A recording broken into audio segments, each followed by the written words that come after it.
Boosters, it's Amanda here. Today is National Root Beer Float Day, so of course we are going to take advantage of this national holiday and make our own float, but of course has to be Lifeboost style. So for this recipe, you will want to make sure that you have prepared some cold brew in advance and 2 shots of espresso that has been chilled.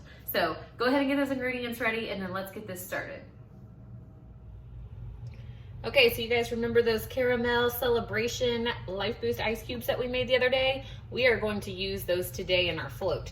So you're gonna wanna go ahead and fill up your fancy schmancy glass or whatever glass you prefer to use for this root beer float. And then we are going to fill it up with a bunch of those caramel celebration ice cubes. This is going to put a delicious little, not only Lifeboost kick in there, but that caramel flavor in there as well to sweeten it up even more.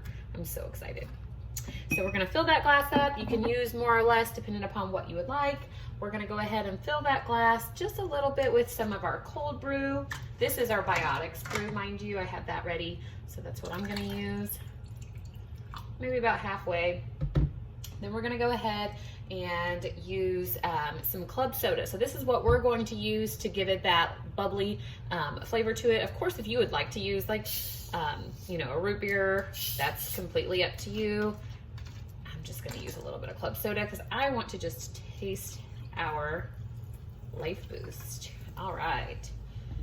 More or less, again, this kind of is up to your preference. So not really specific measurements in this. And then we have our 2 shots of chilled Lifeboost espresso that we're going to pop in there, like so. I am so glad that that all filled the glass.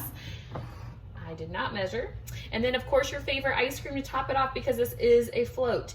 This is vanilla and chocolate that I'm gonna go ahead and add to this because why not?